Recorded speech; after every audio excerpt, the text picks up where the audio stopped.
It's been a while, bro. It has, mate. It's been a very long time. I think last show... Jeez, how long ago? Probably over a year. I don't even remember. But anyway... After a long break on the sidelines, we're finally back. We're going to be back bigger than ever, uncensored. So if you're a bit politically correct, maybe you want to turn off.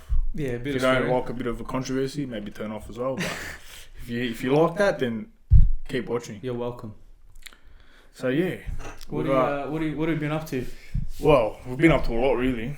Not much during the World Cup, obviously, but nothing at all. Yeah, we've been planning a lot. You wanna tell them a little bit of what we've been doing? Yeah. So, how long ago? Jeez, maybe like 6 months ago, we decided Calcio Club needed a bit of a rebrand. So, got a new logo coming, new range. We're actually wearing it now. Where's the camera? Yeah, that's dropping pretty soon. Working on the podcast, finally got it up and running. It's been a long time coming, and I'm happy to be back, obviously. Definitely. Heaps of new stock coming, new episodes, teamwear, guests, streetwear, guests, you name it. So big year coming up. Massive year for us. And a bit of a new format as well. 100%. And so, new name. New name. We'll get into that. So obviously you remember us as Cultural Talk. It's not Cultural Talk anymore. Take it away, matey. So it's called the Almost Made It podcast for various reasons, which we'll get into. Yeah, I think, we'll still touch on like Serie A. Yeah, 100%. But I think it's going to be more of a general discussion. Definitely. And I think the name sort of sums us up. Yeah. Well, in a way. The Almost Made It podcast, we almost made it. We're going to have guests on that almost made it, who are trying to make it or have made it. Mm-hmm. So, we'll be discussing their story, have a laugh. Definitely. And just have a good time, really. 100%. But yeah, no, I think it's, we wanted to change the format because, we think there's a lot more that we can do. And there's a lot of people out there like us or that are on the path to trying to, take up football as a living. And we feel like just sharing the stories with other people, ourselves, about experiences, we can not only help other people, but, just bring light to it. It's good to talk about. It's always nice. Interesting. Exactly. And I think it's always nice to connect with someone 100%. who's had sort of like a similar experience. You straight away you like almost instantly build a sort of a friendship because 100%. you've gone through the same shit. And it's nice to just bounce off someone and have a laugh about, experiences and stuff. So it'd be good. And on top of that, it's interesting for people to listen to, even if they haven't gone through it. So exactly right. Yeah. Well, yeah, so what are we going to talk about? Lots of stuff. So I reckon we get into basically our story again. Yeah. For people that maybe haven't heard it, just touch on our experience. Any funny stories, change room banter, all the rest of it. Have a laugh. What we thought European football's like, what it's actually like. Yeah, done. Stuff like that. So. Well, you were the first one to go over. Yeah. First experience, maybe. Actually, I had a quite amazing experience. Well, I think we can even start before that, man. We can start before that. So why not? Start before that. I think our first ever overseas experience, even before Europe, was Malaysia. Yeah, that's true. So we met through football. Correct. That's how we're mates. Yeah. So how old are we? Like, was it under 12s Northwest Summer League? Yeah, Summer League. It's you were there already. Yeah. Then I came. Yeah. And then I had no mates, so I was the only person there. And then I saw Alessandro. I'm like, he's Italian. I'll make friends with him. Anyway. I remember it like it was yesterday. Literally, and that's literally the only reason why I went up and spoke to him is because I didn't know anyone, and you had to do some activity in pairs or something, something like that. I don't know, some bullshit. And then I'm like, this guy's Italian. He seems like a good bloke. Whatever. I'll go speak to him. And what? I actually remember your first game too. Yeah, when I scored the header. Yeah, it was like against Central. St. Bernard's. St. Bernard's, yeah. And it was pissing down. Yeah, I remember that game. And so that's how we met. But anyway, Malaysia was the first experience. Yeah, so how did it even get there? With Alan. So a past guest we've had on our old show, Alan Davidson, the legend himself. Yep. He put together he put together basically a team of players from around Victoria who he thought were good enough. Had capabilities. Had some decent talent. Yeah. And he sort of started like an academy team. Mm-hmm. and we trained, man, off flat. Because we were playing at our clubs at this time. Yeah. And just going to him on the other nights. It was literally every night of the Yeah, week. we were training pretty much 6 days a week, I reckon. And then we had and a Saturday match, sessions. you know? So at that age, man, you should be like, you love football. Exactly. It wasn't hard. It was the best thing. It was the best thing ever. So yeah. And then I think after a couple of years, Alan entered us in what was it called? Borneo Cup? Borneo Cup, yeah, that was, because were we at Northgate but then? Or was that before that? No, I think it was before. Before that, yeah. So that was the academy team, just the academy team. Yeah. In the Borneo Cup. Yeah. So he entered us into the Borneo Cup. We played in Malaysia. We went over and we played like teams from Korea, Japan. There was another few Aussie teams. There was a few Aussie Apart teams. from Sydney. And there was I think New Zealand? Yeah, New Zealand team or something? And a team from like Western Australia. Yeah. And then like obviously Malaysia, yeah, Korea. Koreans. It was basically an Asian tournament. Yeah. It was all Asian teams from around the world. They had Asian academies. Yeah.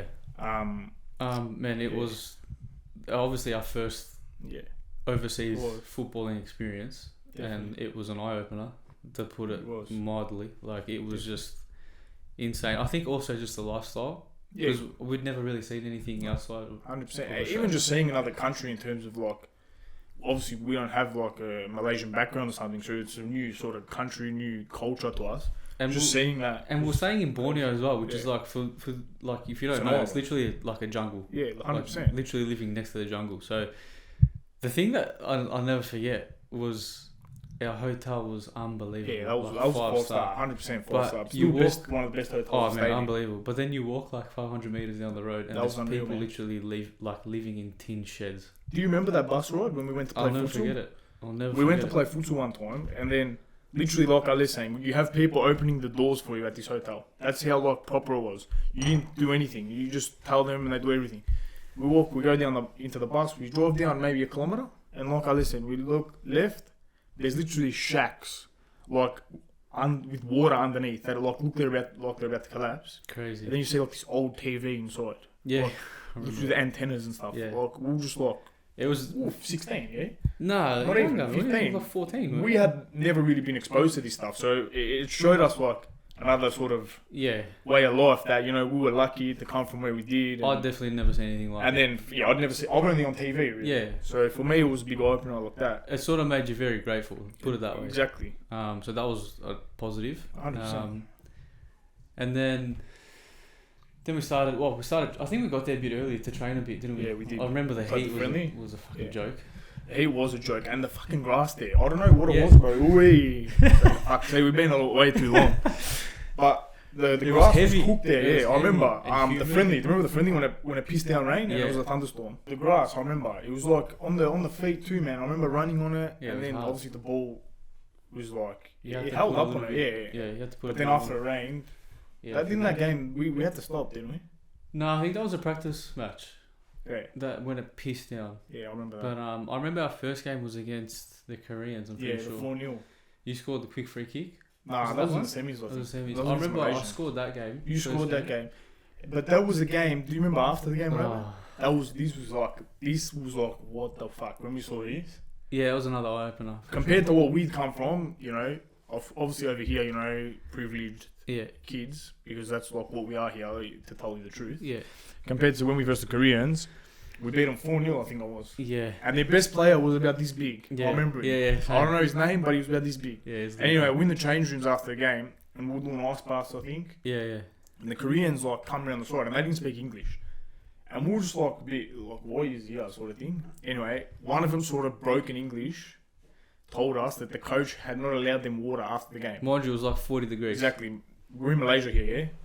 So we were sneaking water bottles under the door to give to the Koreans, because like we felt bad for them. But they're kids at the end of the day. Literally, we were like 15-year-old kids. And even like, I think a few of our dads were there at the time, and they were even like, what the hell? And they were giving them water. But it just shows you like how different, you know, the mentality is. And especially the Asian mentality, it's very military style, like being, even the way they were with football, like their training regime, their mentality, it's all driven like that. Definitely. So that was an eye opener. That was a bit of an eye opener to Asian football. Yeah, and then I think we smashed everyone pretty much until we got to the Japs, which was another story. Yeah, that was. I remember we were in the tunnel, we're about to walk out. That was the final. And we're about to walk out into the stadium, and with the refs, and I just remember this yelling. Yeah, I remember that.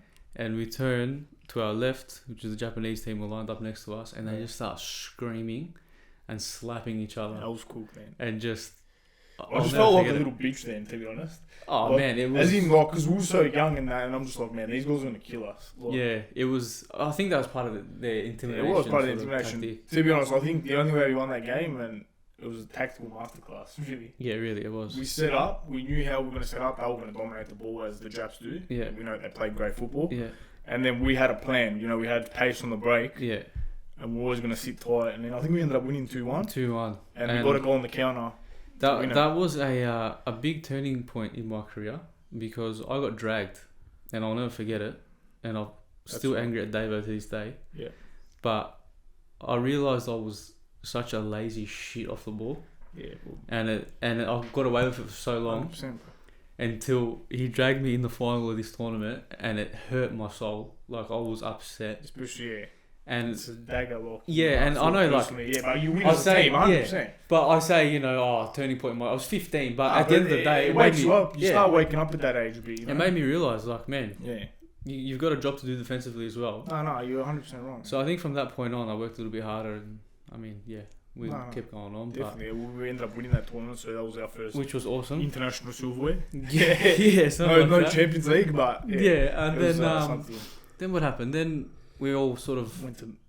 We kept training together. Yeah. The academy stayed together, and we went back to our clubs. Mm-hmm. And then, geez, a few years later, we got we all at Northcote. Yeah, we all from the academy. Anyway, you can explain that. What's that? Yeah. And then want to break this table. Yeah, and then we sort of got a little a whisper of us maybe entering a tournament in Europe, which was unbelievable. I remember finding out. I think I called you straight away. Yeah. Because someone had told our parents or something. Yeah. And then it started to eventuate and sort of became real soon after that. Team everyone would know who Ferenc Puskás is. Yeah, and then it was official. We got entered into the Puskás Cup, which is, if you don't know, a tournament in honour of Puskás. And the likes of Morata for Real Madrid have played in that. Varane as well. Varane, I think not Ramos. I think he's other players, but all the Real Madrid, Panathinaikos, and I think it was the Puskás Academy. The Puskás Academy were the mainstays. Yeah. And every year they were there in that tournament. And then the rest were invited. Yeah, there's 3 spots up for grabs. So the year before it was actually at Milan and Liverpool and someone else. I can't remember. I think it was Hadji again. No, was that our year? That was our year. Yeah. So our year, we were one of the invitees, which was. I don't know how we pulled that off. Don't know how. I think it was Mr. Balteki. Mr. Balteki, if big marks that. If you're watching. He helped us get in there, and then there was the Hadji Academy. So obviously Hadji himself, his academy, and I think it was like another Hungarian team. Honvéd. They're actually in the and Ferencváros, I think. Or were they not in? Nah, we played them in another, but they're in the Hungarian First Division. Yeah, those 2 teams. Massive club, big following. Yeah. And then. Yeah, so we trained. Look, to be fair, our preparation wasn't great. That's what I remember. Anyway. SBA, we're on the World Game as well. Yeah. The World Game back in the day. And stuff. So it was a big deal. They filmed us training. Les Murray, because he's Hungarian as well. Yeah, he got no around one us. didn't know that. Yeah, he actually travelled with us and stayed with us. He's a good bloke. Great bloke. Loved the smoke, but he did love a dart. He loved the dart. He did love a dart. But he was a great guy. I'll never forget him. And then we trained, and then basically got ready to go over. Mm-hmm. I think we sort of realised the only way we'd get anything out of the tournament was tactically, because Davo knew how to set us up. 100%. And then we went there and we played. I think we got there like 2 weeks early. We've actually and then we were training. We had like amazing facilities. I think we were at the Honvéd. No, we're at the Puskás Academy. The Puskás Academy, facilities. Yeah. And they were like second to none, top of class, artificial grass pitches, whatever. Small sided, everything you wanted. Yeah. So then we versed Ferencváros in a friendly We played a game before that as well against another Hungarian team. I can't remember. Austrian or Hungarian. I don't remember. Yeah, maybe an Austrian team. Yeah. Austria Vienna, wasn't it? I think so. Yeah. And I think we ended up drawing, so that gave us a bit of confidence. Then we played Ferencváros. Yeah. You scored, I remember. I scored 2 that game. It was in the snow, actually. That was incredible. That was a great game. I think personally, I really went into that tournament just with that mentality. I was going to do everything I could to... I felt good after that game, especially we played well as a team. Obviously, you're not getting like too carried away, but we're going in with a bit of confidence. I think we won 3-1 in the end, and there was like whispers of like the Madrid coach watching us and all this other stuff, which just pumped us up even more. Yeah. And then I scored a double. Everyone was high on the adrenaline. Then we had your dinner. Yeah, then we had the tournament dinner and we got shafted. We realised that we were absolutely nobodies. Copped it from Davo as well. Yeah. Copped the spray when we got back to the hotel. That's another story. Do you want to explain that story? Yeah, what I remember of it, yeah. I think this just puts you into perspective what Davo expects from his boys, from his players, and basically what the vibe was coming into as the a tournament. kid you look at it, but now looking back at it, he was spot on with 100%. You know what I mean? But back as then you we think, were, relax. 100%. But I think what happened was, so the main teams were like in the main area of this function room. It was literally like a gala, like full on Real Madrid come in like suits, like they got their we were in suits as well. representatives. Yeah, we're in the suits, but like, man, Who are we? we felt like fish out of water. Let's put it that way. Yeah, and they sort of put us in the side room because like, who are these bananas anyway? And obviously the formalities were going on, and I remember someone pulled out a deck of cards, and basically all these people are talking on stage, blah blah blah, and a few of the boys started playing cards while all this was happening. And Davo being Davo took mental note. Yeah, he doesn't tell you on the spot. And basically as soon as we got back to the hotel, team meeting, and we copped it. Absolutely copped it. Yeah. And like you said, I think now I realise why. I do. Because number one, sort of disrespectful. Yeah, that's probably the main thing, I think. Number two, it does sort of make you think, man, we're even focusing. Yeah, and you look like clowns. Everyone else is there listening, being... 100%. What it's very unprofessional of us. It was unprofessional. Yeah. So, at the time, we were like, mate, 100%. calm down. But I think now we realise. No, you're right. And then, what happened after that? We trained. I remember we had like a few open sort of training sessions with some media. That was interesting. This is another story. This was when I really woke up. Yeah, so Davo wanted us firing on all cylinders, basically. You knew we weren't going to have much of the ball. Pretty much, right? And I think, look, the years leading up to the tournament, we can, it's not being arrogant or anything, but we can say that you and I were probably four of the main players. 100%, There's probably two others. And always been very technical players. Especially together, like we always played well together. And I think he didn't think, for whatever reason, he didn't think you were firing all cylinders. And I admit it, like at the time, looking back now, I always think it was too much. I didn't have that off the ball, that mentality, which I later developed, but so he was spot on, Dave. So what he did, basically, we had an open training session before, I think it was like 2 days before the start of the tournament, first game. I remember the journals were there and stuff. Yeah, that Hungarian media, and we were doing a small-sided game, and Alan got the intensity really high. It was attack versus defense sort of thing. And it was full on. I remember it was... Attack was flying in. Yeah, it got really, really intense. And then he stepped in to join in. Yeah. And all I remember... Literally, I was 2 meters away from you. I do remember it. Like a ball bobbled up. Yeah.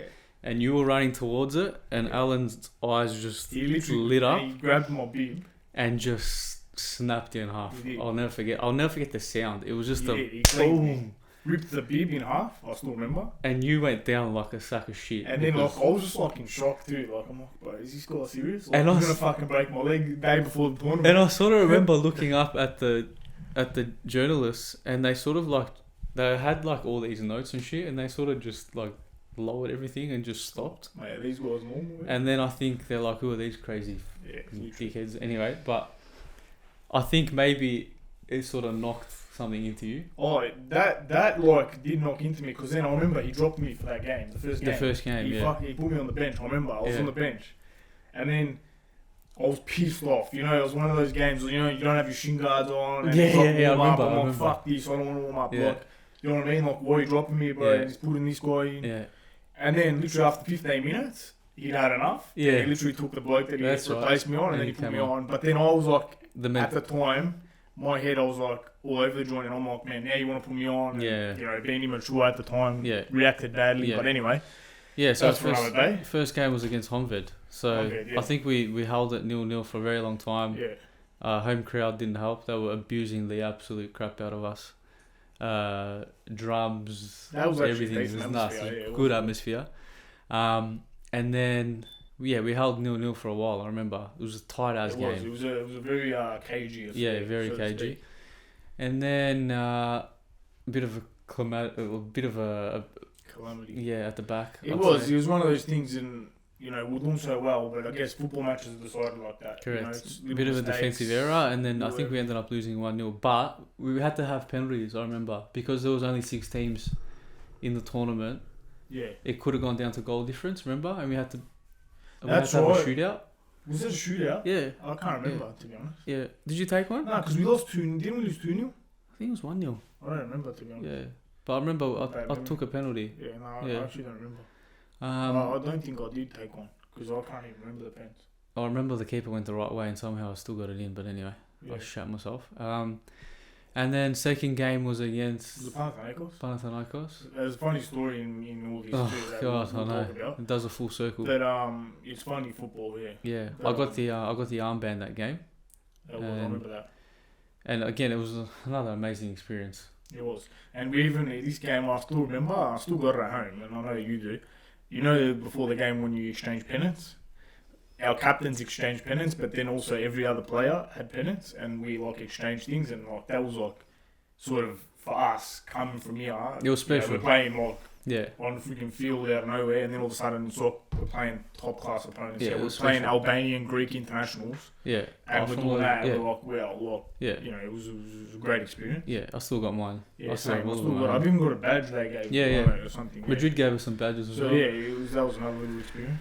Yeah, and Then we copped it. then we copped it. I think it was 4-0 in the end. Yeah, Honestly, just a 4-0, class above. yeah, I it think we were out of our depth. yeah. To be They honest, scored though, early that game. I've got to say though, technically, I didn't feel No. uncomfortable. Like I felt, all right, maybe as a team we didn't have it Yeah, together, 100%. but I thought mentally that was our biggest thing. 100%. Because I know, looking at it now, if I wish I had the mentality I had now back Yeah. then, because I know I had the technical ability. Yeah, But it's hard when you're not being brought up. Like the Hungarians there, for example, was shocked at how little we trained. We were so Yeah. called playing at our age the best Yeah. league, in Yeah. Victoria, but we were training twice a week, and then and they were like, huh? yeah, They go, our underage train 5 days a week, Yeah. and that just showed you all. That's all you had to know. pretty Like much. from just the Pretty first much. thing, if to say one thing, Yeah, that told you Yeah. everything. yeah. And then I think we versed the Haji Haji, Academy. they another belt in there. Yeah, but I think we were already. We're already, it was pretty up. yeah. I think it was another 4-0, Yeah. and then in the end, I remember just watching Madrid in the Panathinaikos final. in the final, 3-0, which was yeah. a great game. That was a good game. But all in all, it was an unbelievable experience. Yeah. If anything, it sort of solidified the fact that this is what I want to do. Oh, yeah. Like I want to play in Europe, Yeah. and like you're saying, like technically, we felt comfortable, and it was a confidence boost for me personally. Yeah. I came out of that, yeah, all right, we lost, whatever it was, Mm-hmm. but technically, I looked at myself, I'm like, I can do this. Yeah. Like, there's no for sure. shadow of a doubt I can do this. And obviously, coaches tell you, Definitely, yeah. like Alan, I remember, I don't know if he told you, but he came up to me and said, like, if you keep working hard, you've definitely got a chance. Yeah. And for me, that was big. Like, that Definitely. just, No, massive 100%. confidence boost. But apart from everything else, some of the stories and memories that have come out of that tournament, we still talk about today. 100%. And we could meet up with most of the boys. And it'd it's be like, like where Yeah. we left off, just Yeah. having a laugh. And so many there's special stories. moments that football does, Is there especially- any of them that probably stand out to you? I do remember breaking a few windows at the hotel We broke everything. because it was snowing at the time. So, I remember one time we were having a snow fight. Oh. Really mature players that we were. Yeah. And then... It's like before a game as well. Yeah, we used to muck around, and then obviously the ice would harden up in your hand, yeah? I remember piffing one at, I think it was Yanni, and then I broke the window at the of their balcony, and then Davo caught us and he lost it because we were outside in the cold. I love the ideas we had when we were trying to get out of trouble as well. Yeah. I remember we broke that window and we're like, if we break all of the window, Yeah, they won't know. they won't know because it looked like there's nothing there. How stupid. Yeah, we were pretty stupid. Even remember the Coca-Colas and all that we used to drink? We got the biggest bill. So yeah, there was like a restaurant downstairs. We thought it was on the house every night. Yeah, but to be fair, they didn't say anything. They didn't say anything, even though we didn't speak Hungarian. Every night we'd go in there. Yeah, bro, what do you want? An iced tea? You want a Coke? Yeah. No worries, bring it back to the room, kick back. Next minute when we left, cop a bill of like 2,000 euros or 1,000 euros of drinks. I don't know who paid that. I don't know who paid it, but maybe. Anyway, it's for another day. Yeah. But that was a great experience. Yeah, and then after that, I think the European adventure started pretty much. So then we came back. Obviously, we're playing reserve football, senior football for those next few years. Yeah, and I think that was in April, and then in September I was set to leave to trial in Palermo. Yeah. And I went over. Yeah, you went over before. Yeah, you went over the year. I think it was like a year before or 6 months before. Before you went. Yeah.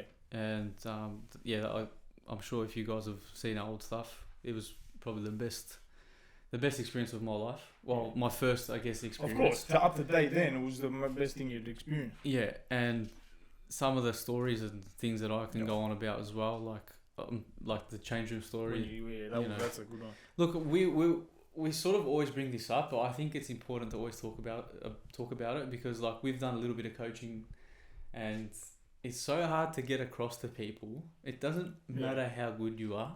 There's nothing that's gonna prepare you for that moment when you walk into a change room. Definitely. In a foreign country. 100%. Well, obviously it was Italy. It helps when you speak at another level too. But the level, right? Exactly. At the time, Palermo were in the Serie A in the Primavera. Yeah. So versing in their category, the best teams pretty much. And I remember rocking up, obviously shitting myself. Obviously you're excited, but of course, but you're nervous, that feeling, I feel like you're unexpected. Yeah.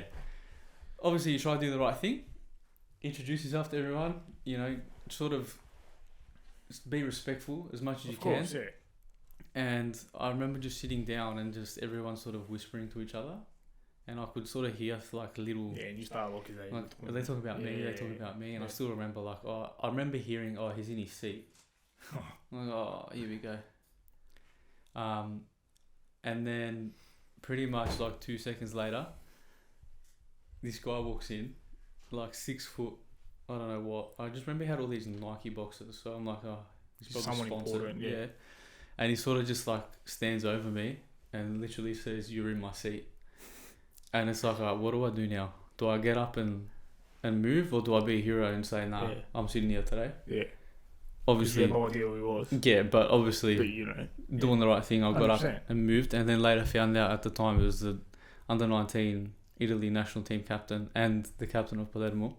So I think I did the right thing because he would have snapped me in training. Welcome to Palermo. Yeah, pretty much. But little things like that, man. For me, I know it sounds stupid, but it might break someone else. Oh, 100%.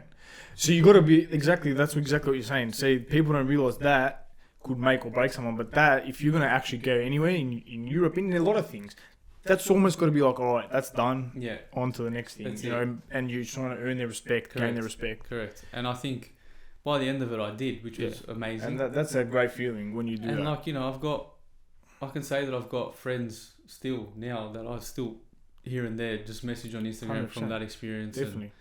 And I saw Dybala in the flesh, things exactly. like that. That's another thing I was about to get onto. Winner now, it's the rehab, you should get onto that as well. Yeah, I got to do my rehab with Franco Vasquez. He's at Parma now. He's at Parma now, but he's a Europa League winner. Yeah, with Sevilla. Sevilla, these things are just priceless, man. I can't, I don't really tell people these things, but it's not boasting or anything like that. But it's just telling you your story, your experience. And it's man, it's just such a world away. It still feels a world away now. It just feels 100% so surreal. And that's why, in a way, the almost made it. It's sometimes, of course, it plays on your mind. I'll be honest with you. Nothing, I know Ali's the same. Nothing's ever in life is gonna be at that level of if we did make it. Yeah, look, you just got to live with that, unfortunately. But you can't regret these things because the experiences and the memories that we made, not everyone can say that. Correct. And as we'll get into more. And if you do regret it, at the end of the day, it's going to eat you alive. Exactly. You got to sort of turn it into something positive, which we're trying to do here. Correct. And, with our business and with everything. Because I think if you live like that in the past, you're never going to get anywhere, And then that's another reason I think why it's important. Yeah. So what happened in the end? Basically, I got a little diagnosis of osteitis pubis. So if Sure. anyone doesn't know what that is, it's a So chronic with a groin injury that yeah. basically I was at the point where I couldn't even cough. It's not good for a footballer. Yeah, it's definitely not good for. It's No. literally 8, 9, 10 months out of doing Very nothing. delicate injury too. Yeah, and I still remember the physio coming up to me from the club, and he was almost not in tears, but he was so upset yeah, for of me. course, 100%.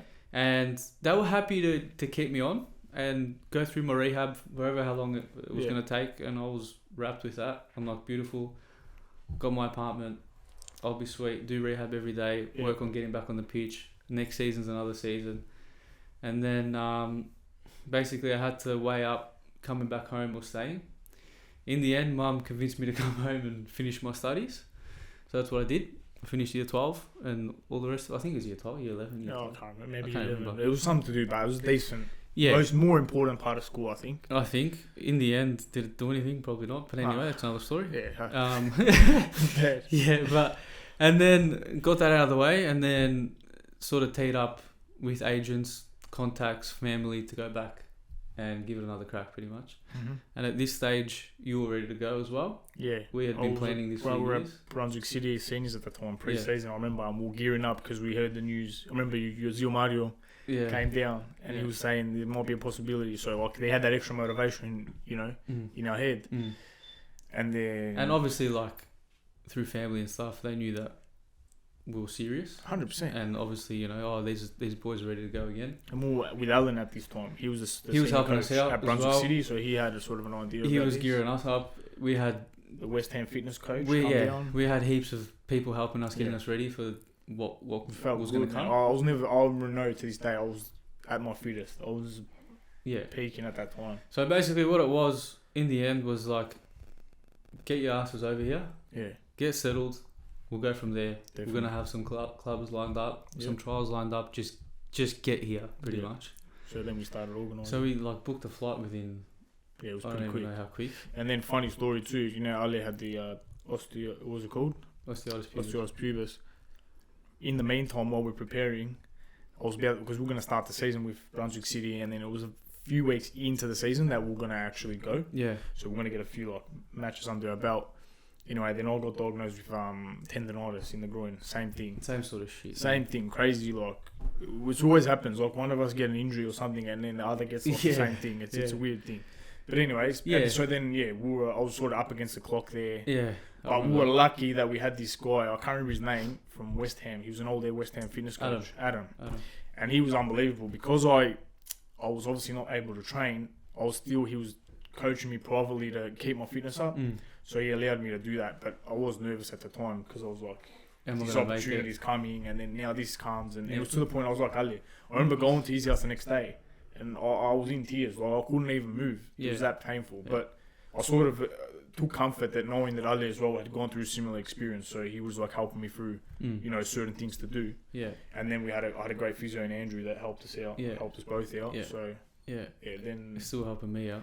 then we decided after that finally I was alright. When was it, like we jumped on a plane. early in the I year? think it was like March. I April, think it was early in the something year, like like that. March. We jumped on the plane. It was. I don't even think the season started No, here. it was- Yet. It was no, still it- pre-season here. Yeah, I think so.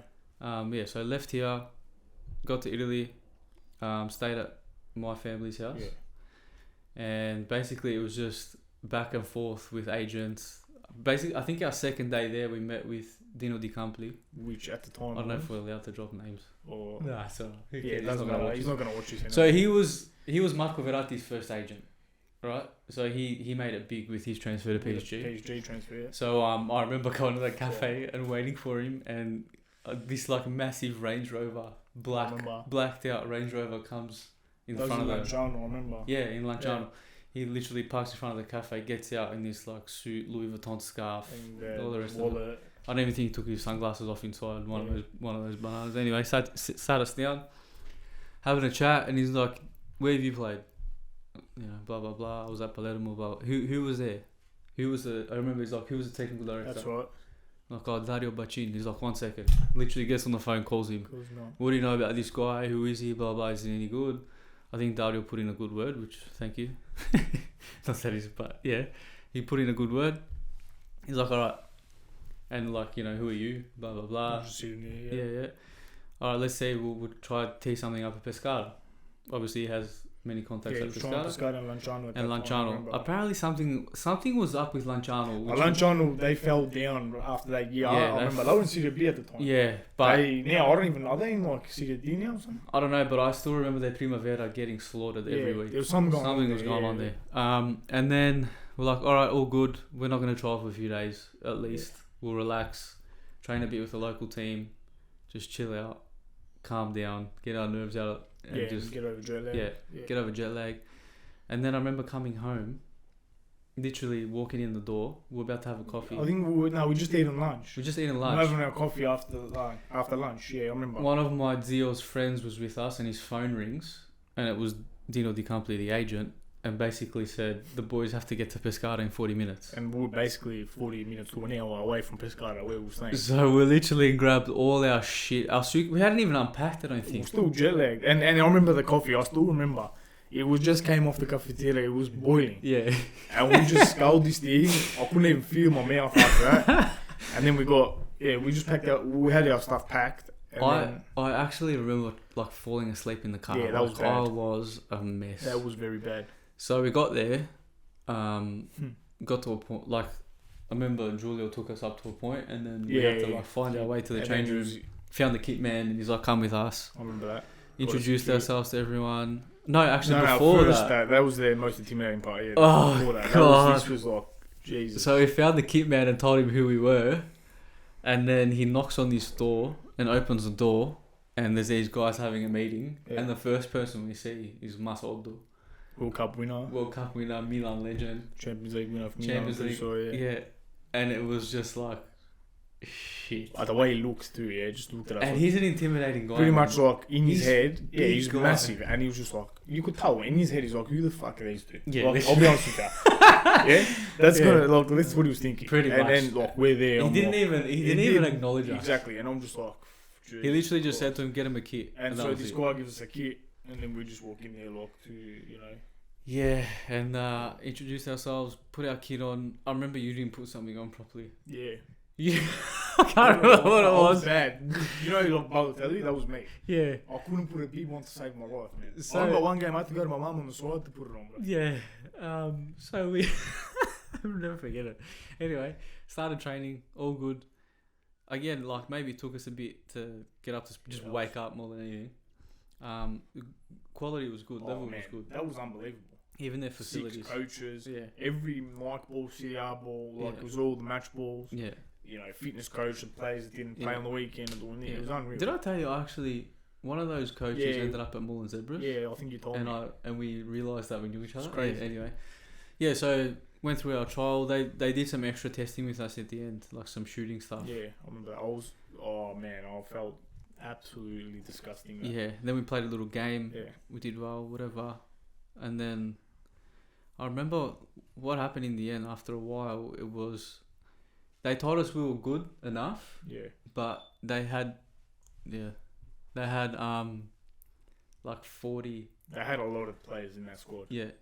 And then basically just said you can keep training, but of course, you might have to wait a whole season before. We and can then at the time too, the Primavera is it's you only they have changed it. They changed it. They changed it now. No, they changed it then to under 19. That's right. It was and like only 3 over 20 and something. It was some rule that didn't allow. So we said, all right, no worries. Yeah. Thank you for your time. Thanks for letting us, be here for as long as we did. And then, all right, what's next? Pretty much. So then we just went back to sort of training. Yeah, we started training with the local teams, which again the quality was good. It's better, honestly. Like they trained 5 days a week. We're talking the local. Like this is no exaggeration. Local team. They were training more and more like intensity, even like tactically everything, than actually the NPL teams that we're playing with now was supposed to be like the top league in Victoria. And these guys had all like played high level as well. They just like had enough, just want to have laugh with their mates really on the weekend. Exactly right. And then we had the opportunity. An opportunity came up to try with Chieti. That's right. So the first team. So this was big. At the time, they were Serie C. Seriously. Again, man, we were training at a stadium. Yeah, remember the first time we went there, they were having an open, not an open training session, but it was the Thursday. I think it was at the game on Saturday. It was at the training. It was at the stadium. Yeah. And we had to meet him at the stadium. I remember that. Which was, even that in itself was pretty amazing. Yeah. Unbelievable. And again, we were there for a while, and it was like, another little change room thing. I remember we used to sit next to this kid who was also trying to break into the first team. And the doctor used to be in that room. Yeah. I think all the young boys got shoved in there. I think, and he didn't say a word for months. For months. Until I think one day, I might have got into a tackle with him and like helped him up, and then it was sort of like... you're sort of welcome to the club, it was like, now you sort of know your stripes sort of thing. 100%. And that's what it's like, man. These kids, they know that you're trying to do what they're doing, and they don't want you to take their spot. So they're going to do everything they can to stop you. 100%. I remember we were playing inter-club games, and that's the thing. Like, the intensity was unbelievable. Like, at the end of the day, the way these players are, they're putting food on their table with this wage because they're making decent money. Yeah? Correct. And so for us to come in there like outsiders, we're trying to take their position. Yeah. We're sort of... You know what I mean? Then that's where the mentality starts thinking too. It's not just fun and games anymore. There's this serious aspect to it. Correct. Where it's like, man, these guys aren't mucking around. They're not here to be your mates. Yeah. It's a very serious business here. Yeah. And that was a big eye-opener too, because here it's not like that. No, not at all. You have a laugh here. You have a laugh. People don't really care. You go to your job after and it's all good. Yeah, there's a lot more passion, a lot more emotion riding on certain things. Definitely. And then... they were wanting to sign us, which was a big thing, big confidence boost. But I think what happened, if I remember correctly, the transfer... It was January transfer window. Yeah, and it was closing. Yeah. And they needed a release from our club here, which was Brunswick City at the time. Yeah. And in typical fashion of Australian football, they did not get back to Kieti at all. They didn't answer the phone, they didn't answer emails, didn't answer anything. Even our parents and stuff here were trying to push the issue very firmly, and still nothing came. And in the end, we missed the window. And so we skipped training with them. Yeah, they said, "Look, we'll just wait until the next window." Blah blah blah. We weren't allowed to play official matches without being actually correct. Signed. And then in the end, the coach got sacked. Yeah, because they were battling a relegation. For at the time, the mid-table to bottom table in the time, CDG, it was quite tight. So they were trying to stay up, and that also becomes a financial battle, as everyone knows. Yeah. Different leagues, the financial difference is crazy. Correct. So then they had a massive clean out of players, staff, committee. I remember walking in, it was like a whole new vibe and whatever. And in the end, they weren't ready to spend the money on us, and because they had to put us up. Yeah, pretty much. That's another. We costed them more than just the guy from down the street. So exactly right. We came to a sort of an agreement that we would just leave, just definitely cut ties there. And at that time, Italian football was going through a tough period. It was like that was the time when like Milan, Inter, were really in no man's land, signing.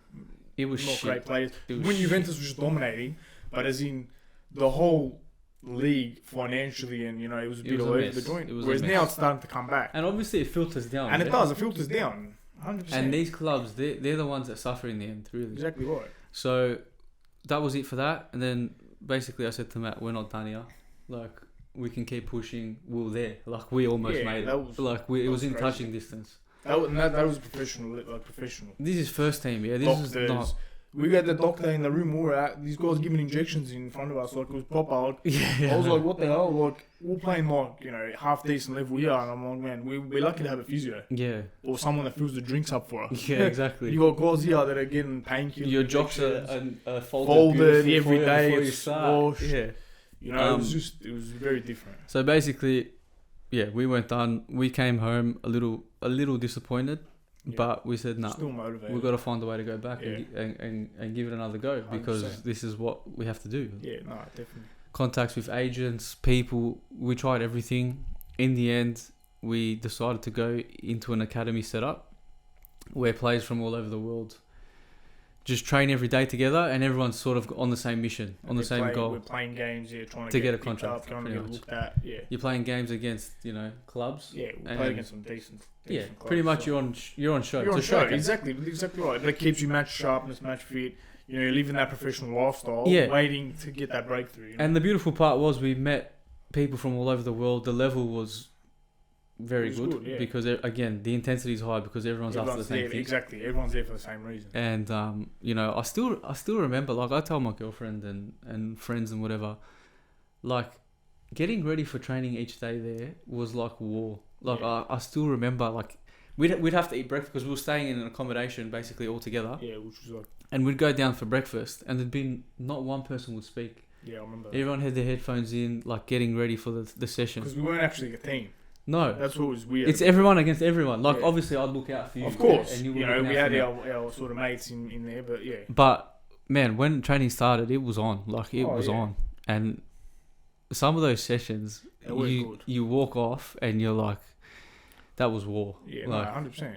and obviously the games as well. We're playing multiple games a week against, man, who do we? We've got so many teams. Genoa, Modena. Hellas Verona, Alessandria, the time. Yeah, we even went over to France, I think Nice, Monaco we versed. Torino. Torino? Uh, Did we verse Torino? possibly, Can't even can't even Or meant to remember. verse them. So many different teams. But then Piacenza. Piacenza, that's right. Then there's a funny story talking about how football Yeah, goes around, full It's circle. it's a small world. Yeah, so to this speak. I remember we were about to start training, and this new guy rocked up, which was very common. Every 2 days there was a new player Yeah. coming into Like the an academy. agent would bring him there or Yeah. someone. And who was the agent at the time? Who was it? I honestly Someone don't well remember. known, I remember? don't remember. He played at Roma and stuff. The old player. Panucci? No, No, I can't remember. Anyway, I don't remember. We'll have to ask him. 'Cause yeah. we're still we'll get there. We'll get there. Yeah. And anyway, basically we're about to start training. James, is it still recording? Yeah. You sure? Yeah, it is. Yeah. We're about to start training, and I'm looking at this guy, and I go to Matt, "Fuck, this guy looks so familiar. Who is this guy? Who is he?" I was thinking the same thing at the And time. he sort of looked at us like, Yeah, I I've sort of seen know your you face guys. before, yeah. and basically we put two and two together. I remember going up to him. He didn't really speak English, speak but he much sort of English. understood a little bit of Italian. Yeah. So we got there in the end. I was just speaking to him in Italian, and sort of he Yeah. had a little bit of English, and put two and two together. And we had versed each other in Hungary. He was playing for Panathinaikos. He was the captain. He was the Albanian captain. international. I think he was Albanian or Greek international. No, he played. Albania. He Yeah, did. yeah, He because played he for Albania. moved to Greece, played for Panathinaikos, Yeah. but he was Albanian originally. Yeah, scored. I think he scored 3 Great, against us. great player. Unbelievable great player. player. We ended up being like close as mates. Still, yeah, exactly. We We still talk to we're this still in day. contact with him Yeah. to this day. So it just shows you like yeah, football. what yeah, a it's small crazy. world, really. Yeah, exactly. And to be honest, man, like that time for me was probably the best time of my life. Yeah, it was unreal. Like It was good. eating, sleeping, living football literally. every single day, with obviously my best mate and 100%. other guys that you become really close to, and everyone sort of starts pushing each other. Yeah. And Double sessions. and like a day. it was hard even mentally, because then someone would leave, like Yeah. one of your mates would go on trial, and And you're like, oh, I don't know if I'm ever... Well, I'm not ever going to see them again, but like... but you it is know. like that, man. So, That's yeah. the reality of it. And because you're from all around the world, some of these people you meet, from Senegal, remember, what was his name? The keeper? I can't remember his name. Abdul. Like, Yeah. he was from Senegal, and then you had this guy from Italy, but then you Yeah. had that guy from Brazil, whatever. Yeah. And it's like, you never maybe see these people again. Yeah. So it was good. But, it was a good thing as well. It taught us to work hard, but also have fun, Correct. which we didn't really have. And I think it was almost to our detriment. Correct. We were too laser focused and never really had an outlet. In the end, though. Whereas in the end, we learned, even the best footballers and that, they have times where they have to enjoy life, Look, to be honest, our coach at the time was Ukrainian, and Yeah. I remember one week, it was when we first got there, and we had done like 6 sessions in a row, like 3 hours a day, and it was like a Saturday, and he literally said to us, boys, you need to go out. Yeah. You literally need to go out tonight and just Yeah. have fun. Yeah. And I remember at the time I was like, what? What was he saying that? Yeah. Like, this is so contradicting to everything we've ever been told. Yeah, exactly. And then it sort of became a regular thing, to be fair. It Every was. weekend we'll go out and have a laugh. 100%. And it didn't take anything away from the football because Nah. you did your business and then you enjoyed yourself. Correct. And then you went back into it the next Correct. week and that was it. And then, you know what, but too, the amazing experiences that we did, like every Sunday, we would travel to like a new city or explore something, or, you know, we went to a few Genoa, games. Torino. We went to a few, to Genoa, Milan games, Genoa, Napoli, you know, things like that, you know, you get to go with your mates. It's like they're living the life, you know. It was the best. And you know, like you start to get a big head as well, which is not good. You know. You go out and then you know people start in the town start recognizing you and he's supposed to play. He played here. He went here. Blah blah blah. And then you know that gets to your head, which is another bullshit. Of course, you're young. You know. You're young. You're the king of the world, exactly. sort of thing. And realistically, the thing is, it's crazy. Like you go through this roller coaster of like emotions. You know. You're 1 minute on top of the world, then you come straight back down, and that's what it is. Yeah. That's the journey. You know, you're up and down, up and down. It's it's lockdown. You got to be able to take these lows. Yeah. And you can't take the highs too high. Exactly. You've got to be on a level playing field, yeah. Because Exactly. otherwise, you're just mentally gonna kill yourself. Correct, and you'll fall pretty hard. Yeah, definitely. So yeah, I think, man, we can go on about this, that many stories. Yeah. But yeah, I think the best thing in the end, or what happened was basically you packed it up and said... lot of. So actually, it was a funny one. Mm. My cousin, that actually played for Torino back in the day. I think you remember you called me. So I got to the stage. Look, I was starting to get frustrated. I was getting very angry. Like I was starting to lose my love for the game. Not because I didn't love the game, but because of all the bullshit. The politics. And everything, promised this, promised that, you know, and then into it's not even the politics. It's just the business. Yeah, literally. And obviously coming from here, we weren't as switched on business-wise in terms of that. But then obviously you get to learn it as you go. But I was just thought of getting to that stage, I'm like, man, this is bullshit. One minute I'm supposed to go here, then I'm not going there. I'm training my ass off every day. Yeah. Nothing's coming. And then it got to the stage, we're getting at that age, we had to start making a living. Yeah. You know what I mean? We had to start signing a contract somewhere because like you can't just live off nothing forever. Yeah. So I was at that stage anyway, and then I was like speaking to my old man and my mum, and I'm like, you know, I'm fucking over this shit now. Like, as in, I don't want to. Not that I don't want to play football, but I want certainty. I'm sick of all this, you know. And then my cousin from my dad's side rings me. He used to play for Torino at the time. Big. Like Torino was a decent team. This was when Zidane was at Juve and stuff. And he was playing in the Primavera, and he was a really good player.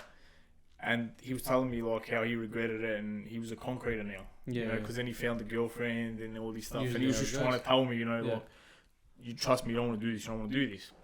Being me, I was stubborn, you know, in my own ways, set in my own ways. I was like, nah, I've had enough. So anyway, I decided to be like, nah, I can't do this anymore because I'm sick of working my ass off for nothing in my head. Look at it now, I'm a fucking idiot. Yeah. But it is what it is. So you left me. Yeah, and I came home with Carlucci, I remember. Yeah, so you had there was another Australian another boy. bloke, we flew back together. And I was there at that point, man. I think I was only really there with Nico. Yeah. And shortly after Nico left on trial as well. And He went to Bologna, didn't he? He went to Bologna. Yeah. And then I was hanging around, and a few opportunities came up. I had contacts from another agent who was interested because we had just played Modern. There was, I can't remember. Yeah, I remember. I was there for yeah. Modern, I remember. Yeah. And then that's when you took off, isn't it? Yeah, so then After. an opportunity came up in Spain. Ideally, I wanted to stay in Italy, but I was at that point where I couldn't pick and choose. Yeah, like you said, I needed to sign something. Exactly right. We're at the desperation stage. Yeah, so went to Spain in Segunda B. The team was Lleida, they're called, just near Barca. I think it was like 40 minutes out of Barca. Jumped on a plane, went there. I have some great stories from from there. I'll get into one quickly. So basically, I got to the hotel lobby of where I was staying, and my agent came up and showed me the room. And I realized that I left my charger in his car, so I went to go get my charger. So he's like, "Oh, here are the keys, go get it." So I went downstairs, went to his car, grabbed my charger, walked back in the lobby. And then when I walked back in the lobby, he'd already come downstairs because he was gonna leave. So he said goodbye to me. He left, and then I'm like, "Where's my room?" You don't know the number. I don't know the number. This place was massive. It was a massive apartment block. So I'm walking around, trying to remember how to get back to my room, and I could not remember how to get back. And it was after hours, so there was no one at the lobby. Anyway, I'm like, oh yeah, no, I remember how to get back. So I remember, this is the lift. I go up the lift, walk out the lift. I'm like, yeah, go left here. That's right. Yeah, it's all good. It's all good. And the door was a little bit open as well. So I'm like, oh, he left it open for me. Beautiful. Walk into this room. There's literally a Spanish family having dinner. I walked in on their dinner and they all stop and look at me and they're obviously like, who is this guy? The dad's about to get up and belt me. Like he's ready to go. And I just remember like running out. And then I went downstairs. I'm trying to find someone and I finally find the security guard watching the security cameras and the guy's pissing himself laughing because I think he's realised. Yeah. So I went up to him and like at the time I didn't speak any Spanish. So I was like, all right, how do I just tell get him? Across. Like giocatore in Italian. It's got to be like jogador or something. Yeah, just put an S. I'll just put something there and he's like, oh yeah, that. I'm like, yes, where's my room? Thank God. He's like, yeah, go this way, blah. He was just pissing himself. I think he had fun watching me run out of rooms and shit. Anyway, and I was actually staying with an Andorran international, funny enough. And I remember him showing me photos of like, because he played Euro qualifiers. Yeah. He came up against like Bale. That's what you were telling me. I remember you telling me. He actually versed Portugal as well. So he versed Ronaldo and all this. Yeah. He was telling me all this crazy shit, which was awesome. In the end, I wanted to come home for Christmas because everyone had left the club and there's an extended of course, in Christmas Spain break. and Italy, they always have a bit more holiday. Correct. So I was like, you know what? Germany. I'm gonna go home for a week or two. I hadn't seen my family for ages, and I'm like, I just want to go home, spend Christmas, or come back. Agent said all good. Club said no problems. You're free to go.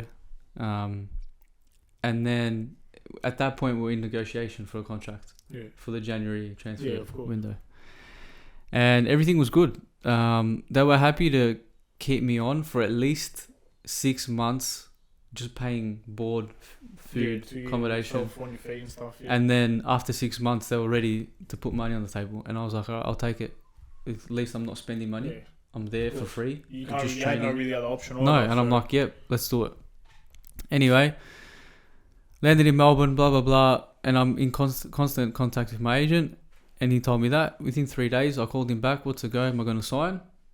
And then he said, oh, no, we've had some complications, just leave it with me. It's gonna be all good, don't stress. Christmas came and went. Before New Year's, I remember calling him, what's going on, man? Like, what the hell's going on? Oh, nah, they don't want to sign you anymore.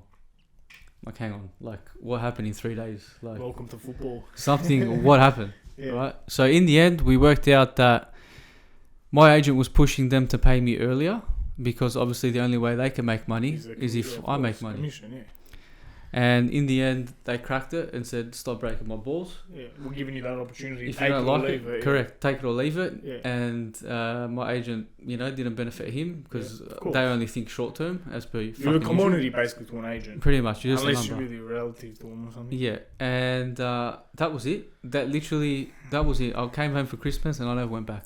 That's crazy. That's unfortunately the harsh realities. And now I'm here. Yeah. Doing this podcast. But it was an eye opener. Exactly. Another experience. 100%. Another experience I don't regret. I can tell this story now. It hurt me for a very long time. Like you, I didn't want to play. It did. I was depressed. We've gone through a lot of mental battles and. Especially us, we knew from a young age all we wanted to do was play football. Like, I know myself, I know Ali was better at school than me, but I hated school. Like, I was always, I wanted to play football, Then when your dream crumbles from under your feet, you almost like, now what do I do for my life? I still got my whole life ahead of me. Yes. So then, you're young, all this stuff going on, you don't know what you're going to do. So yeah, we did have some challenging times ahead of us at the time. It was hard. But what they say is you got to just keep going forward, Correct. So, and I guess that's how this brand was born in the end. Yeah. We got together, what are we doing, how we just to keep the passion alive. Yeah. Something similar, that's going to keep us moving forward. Yeah, and that's how Calcio Club was born. And also we thought, we got to talk about this. Yeah, exactly. There's probably people going through the same shit. Thousands of people, not only here, around the world, that have probably gone through similar things. And I hope, people watch this and laugh. Yeah, and, of course. Think... And reach out, tell us your story. Yeah, exactly. We want to hear, we want to get you on. Get you on as well, exactly right. We can have a laugh together. We can talk all day about this stuff, the stories and everything. And I think that's the beauty of football. Like, it's all these little stories, the camaraderie. Like, there's not really many sports where, like we said, we play with someone in Hungary in 2000 and something, and then 2-3 years later, we're at the same academy in Italy. Like, of all the places, we're there and we're mates still to this day. Yeah, like it's pretty amazing. there's not really many things that can give you those experiences. So and also just bring people together. Yeah, exactly right. Like from all around the world, really. Correct. So yeah, that's our story. Yeah. That's what we wanted to focus on in the first episode. Of course, just to get a bit of an understanding of where we come from. And also you guys get a bit of a feel about... Of course, the people behind the brand Correct. too, I guess. Correct. And I guess what the podcast is going to be about. Yeah. In coming weeks, we're going to get some guests on. Yeah, definitely. Again, people that are trying to make it, almost made it, whatever. In the process of making it. Anyone that has an interesting story. Pretty that's much. Really got to do with football Correct. or anything interesting. And like I said, we will touch on current football. Of course. What's going on, anything like that. But Definitely. we do want to make it sort of an open forum, have a laugh, a bit of banter. And yeah, that's about it really. We I guess I should mention we're gonna have a new website. Yeah. So in the works. Yeah, new stuff's dropping very, very soon. We've got like hats, bucket hats. Yeah. There's a whole lot going on for Cultural Club and the Almost Made It podcast. So it's been a pleasure. Stay tuned, yeah. First It's episode good to be done. back.